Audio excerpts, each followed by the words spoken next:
मुझे लगता है ज्यादातर लोगों ने इस पर ध्यान नहीं दिया है। उन्हें लगता है सुंदरता बस सूर्योदय या सूर्यास्त में ही होती है। किसी इंसान के चलने का ढंग भी सुंदर हो सकता है अगर ज्यामिति एकदम सही जगह पर बैठती है। पूरा ब्रह्मांड ही ज्यामिति का परफेक्ट होना है। जब मैं किसी पुरुष या स्त्री को देखता हूं तो सबसे पहले मैं सिर से पांव तक उनकी ज्यामिति देखता हूं।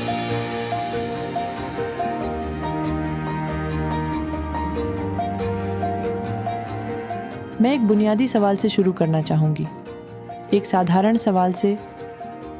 ये सवाल मुझे अक्सर कविता पाठ या कविता वर्कशॉप्स में पूछा जाता है, क्योंकि कविताएं ही मेरा मुख्य काम है। सवाल ये है कि एक अच्छी कविता क्या होती है, जिसका जवाब शायद ये हो सकता है, अगर कविता एक तरह की शब्दों की डिज़ाइन है, एक तरह की शब्दों की कोरियोग्राफी है, तो फिर डिज़ाइन क्या है? और क्या सुंदरता उस डिज़ाइन में निहित होती है? अगर हाँ, तो फिर सुंदरता क्या है? चाहे वो मशीन हो, चींटी हो, टिड्डा हो, इंसान हो या कपड़े हों या फिर कोई बिल्डिंग, अगर वो न्यूनतम घर्षण के साथ फिट होकर चले तो वो जो देख सकते हैं उन्हें वो हमेशा सुंदर दिखेगी। मुझे नहीं पता कितने लोगों ने इस पर ध्यान दिया है। बचपन से ही मैं हर तरह के कीड़ों को बड़े ही ध्यान से देखता आया हूं और मैंने पाया कि कीड़े इस धरती पर सबसे शानदार डिजाइन किए गए जीव हैं। और हर प्रकार के अगर आप देखते हैं तो रंगों में, ज्यामिति में, जो हर तरह के काम वो कर सकते हैं वो इतने शानदार तरीके से डिजाइन किए गए हैं। तो जब मैं कहूं कि आप सुंदर हैं तो ये मत सोचिएगा कि मैं आपको कीड़ा बोल रहा हूं। मेरा वो मतलब नहीं था। मैं कह रहा हूं अलग अलग जीव हैं।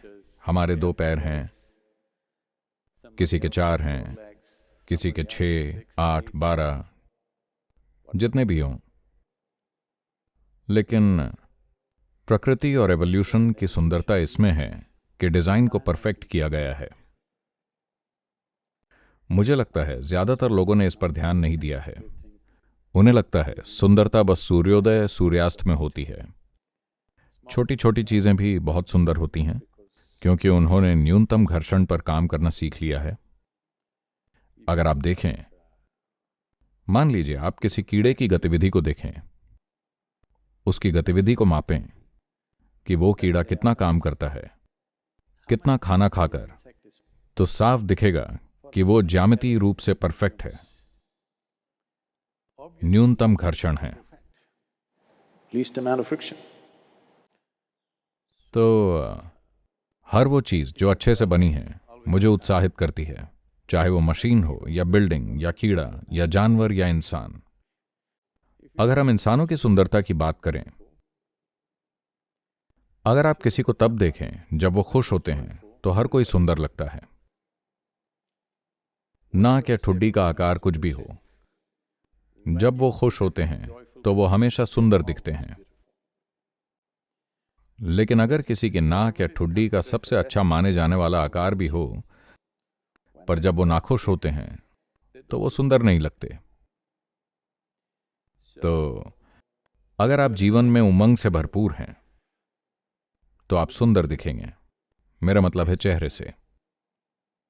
शरीर को सुंदर बनाए रखने में थोड़ा काम करना पड़ता है। कई लोग तो ग्रह का आकार लेने की कोशिश में लगे हैं।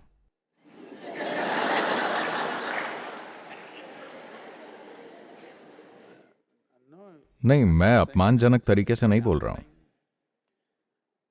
मैं कह रहा हूं, मेरा मतलब जब आप दुनिया देखते हैं, खास तौर से जब मैं भारत से बाहर होता हूं, यहां तक कि भारत में भी, ग्रामीण भारत में उतना नहीं, लेकिन अगर भारत के शहरों में देखें, जब मैं स्कूल में था तो बस 2 ही मोटे बच्चे थे, बस 2 ही। और हम हमेशा सोचते थे वो अलग ही दिखते थे क्योंकि हम सभी दुबले पतले थे, क्योंकि इतनी गतिविधियां होती थीं, करने को इतना कुछ होता था। पर आज जब आप बच्चों को स्कूल बस से उतरते हुए देखते हैं तो लगभग 40-50% ऐसे दिखते हैं। शायद यह विकास का हिस्सा है कि वो पृथ्वी जैसा बनना चाह रहे हैं। तो क्या गोल इंसान सुंदर नहीं होता? अगर आप इसे उस तरह देखें, फिर तो यह आपके देखने पर है। आप किसी भी चीज को सुंदर देख सकते हैं। अगर आप एक खास अवस्था में हैं तो सब कुछ सुंदर लगता है, वो अलग बात है। लेकिन मुझे लगता है हम यहां भौतिक यांत्रिक सुंदरता की बात कर रहे हैं, मुख्य तौर से, जिसका मतलब है कि एक तरह से ज्यामिति परफेक्ट है, जहां सब कुछ कम से कम घर्षण से काम करता है। फिर अचानक किसी के चलने का ढंग भी सुंदर लगता है क्योंकि वो खुद को घसीट नहीं रहा होता। फिर चाहे वो इंसान हो, जानवर हो या मशीन, ये हर चीज के लिए लागू होता है क्योंकि ज्यामिति में सटीकता आ गई है। असल में पूरा ब्रह्मांड ही परफेक्ट ज्यामिति होने के कारण घटित हो रहा है। ये गुंबद भी ज्यामितीय सटीकता के कारण खड़ा है, मटेरियल की ताकत की वजह से नहीं। हमने यहां जो भी बिल्डिंग बनाई हैं, हमने हमेशा उन्हें ज्यामितीय रूप से परफेक्ट बनाने की कोशिश की है ताकि कम से कम सामग्री लगे, क्योंकि बजट हमेशा से हमारे लिए एक समस्या रहा है। लोग कहते हैं इतनी बड़ी बिल्डिंग इस तरह की बीम्स के साथ गिर जाएगी। यह नहीं गिरेगी क्योंकि इसकी ज्यामिति पर अच्छी तरह से सोच विचार किया गया है।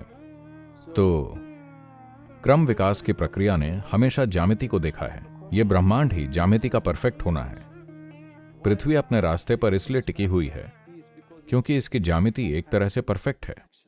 अगर ये थोड़ा भी भटके तो दोबारा वापस नहीं आ पाएगी। ये सिर्फ इस ग्रह के लिए सच नहीं है, बल्कि पूरे ब्रह्मांड के लिए यह सच है। तो मेरे मन में यह हमेशा बस ऐसा रहा है।